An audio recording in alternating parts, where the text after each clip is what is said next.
चर्चाएं बहुत तेजी से चल रही है कि कोरोना वैक्सीन से जुड़ी एक बहुत बड़ी खुशखबरी मिलने वाली है। कहा यह जा रहा है कि 15 अगस्त को कोरोना से जुड़ी एक वैक्सीन भारत में लॉन्च हो सकती है। यहां तक दावे किए जा रहे हैं कि 15 अगस्त को लाल किले से पीएम मोदी कोरोना से जुड़ी जो वैक्सीन है उसका ऐलान करेंगे और उसके बाद ये मार्केट में अवेलेबल होगा। अब ऐसे में सवाल ये उठता है कि क्या इतने कम वक्त में एक वैक्सीन को तैयार किया जा सकता है? क्या ऐसा संभव है? जिस वैक्सीन की बात की जा रही है, आखिर उस वैक्सीन का नाम क्या है, उसे बना कौन रहा है और क्या कुछ जो प्रक्रिया है वो फॉलो की जा रही है और कहां तक ये स्टेज पहुंचा है, ये एक बहुत अहम सवाल है। ये हम आपको सबसे पहले समझाते हैं।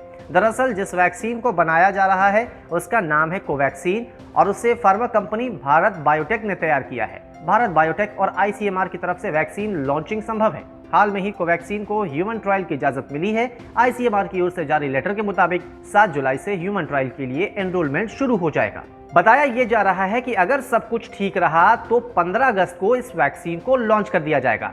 अब सब कुछ ठीक रहने से जो मतलब है वो ये कि अगर सारे जो ट्रायल हैं वो सफल हुए तब कहीं जाकर इसे इजाजत मिलेगी और फिर इसे भारत के बाजार में लाया जाएगा।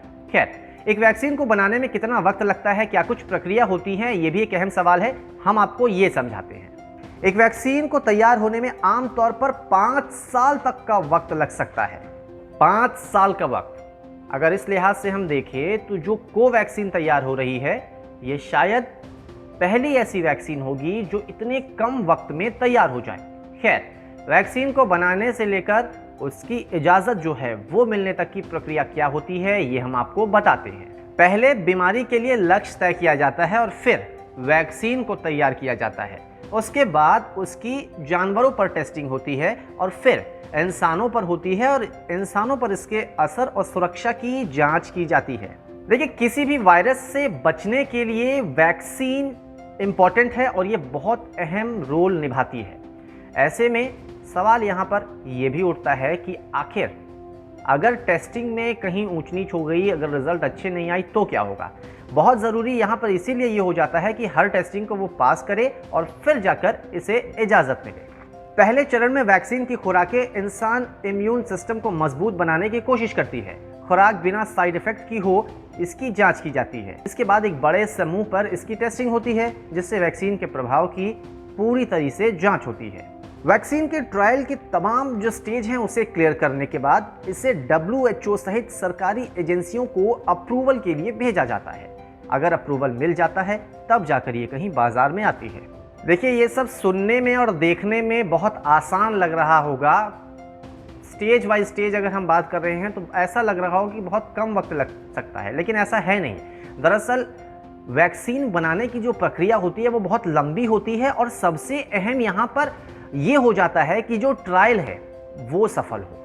अगर ट्रायल कहीं फेल हो जाता है तो समझिए कि उस वैक्सीन को बनाने के लिए ज़ीरो से स्टार्ट करना पड़ता है, यानी कि शुरुआत से उसकी जो जांच है और जो तमाम प्रक्रिया है वो अपनानी पड़ती है। और जब तक हर स्टेज पर ये अप्रूव नहीं हो जाती है, यानी कि जो ट्रायल है वो सफल नहीं हो जाता है, तब तक इसे अप्रूव नहीं किया जाता है और इसे बाजार में नहीं लाया जा सकता है। ऐसे में 15 अगस्त तक कोवैक्सीन को लाने की जो बातें चल रही है, ये इसमें सवाल खड़े हो रहे हैं कि आखिर इतनी जल्दी कैसे।